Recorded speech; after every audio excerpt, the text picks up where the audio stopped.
ঠিক আছে।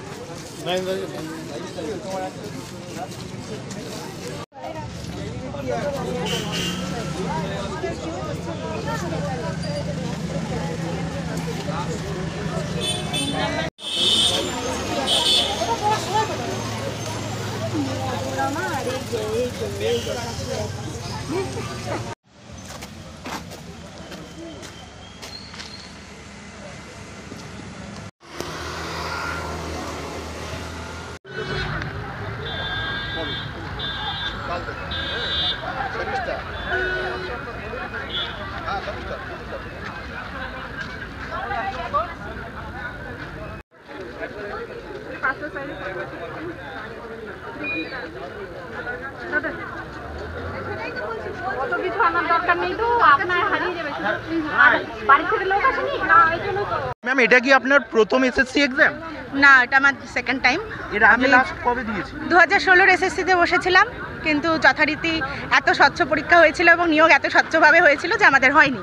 অন্যদিকে একটা জিনিস আমরা দেখতে পেলাম, 2016 সালের পুরো প্যানেল বাতিল হয়ে গেল। হ্যাঁ, সেই বিষয়ে যদি কিছু বলেন। এই যে দেখতেই পাচ্ছেন যে আজকে এত স্বচ্ছতার পরীক্ষা হচ্ছে, কিন্তু পরীক্ষাটা আমরা স্বচ্ছভাবে দিলেও নিয়োগ স্বচ্ছভাবে এসএসসি নিতে পারেনি, এবং এবারও নিতে পারছে কিনা সেটা যথেষ্ট সন্দেহ আছে, কারণ তারা নিজেরাই সন্দেহ প্রকাশ করেছে যে তারা কতটা কনফার্ম।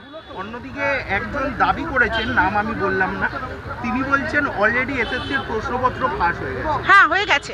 আমাদের কাছেও মেসেজ এসছে অনেক রকম ভাবে, মানে আমার কাছে ব্যক্তিগত প্রশ্ন আউটের মেসেজ আসেনি, কিন্তু ওই মেসেজগুলো এসছে যেখানে 14 লাখ 15 লাখ চাওয়া হচ্ছে অনেকের কাছে, কিংবা কোথাও নিয়ে যে পরীক্ষা দেওয়ানো হবে, মানে কোশ্চেন পড়ানো হবে। তারপর এত তো নিরাপত্তা বাড়ানো হয়েছে, প্রশ্নপত্রে এত নতুন বদল আনা হয়েছে, স্বচ্ছ করে কি পরীক্ষা হবে?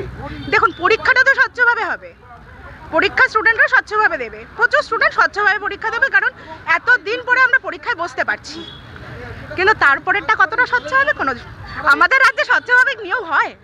এসএসসি চেয়ারম্যান দাবি করছেন যে বিভিন্ন কিউআর কোড দিয়ে করেছেন, কিন্তু উনি নিজেই বলে, ওটা কি আদৌ লোক দেখানো ভাবছেন? না, হতে পারে, তাও হতে পারে, কিন্তু উনি নিজেই বলেছেন যে আমরা জানি না। কালকে উনি নিজেই বলেছেন যে আমরা কনফার্ম না যে সবাই দাগিরা কেউ আছে কিনা। এভাবে দাগি বলা উচিত না।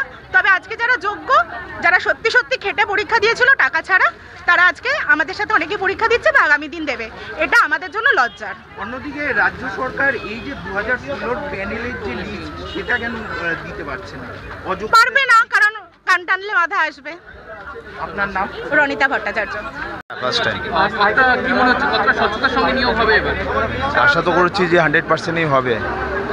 অন্যদিকে 2016 প্যানেলের দুর্নীতির দায় শিক্ষামন্ত্রী জেলে, তো কি আশা করছেন এবার কি স্বচ্ছ হবে নাকি? আশা তো করছি, যেহেতু সুপ্রিম কোর্ট এখানে হস্তক্ষেপ করেছে, আশা করছি যে স্বচ্ছতার সাথে হবে। গুজব ছড়িয়েছে যে প্রশ্নপত্র লিক। দেখুন, ওইটা তো অনেক কিছু হবে, কিন্তু এক্সামের পরে বোঝা যাবে কি হয়েছে, আগের থেকে বলা যায় না। না না না, এটা কাম দিচ্ছি না।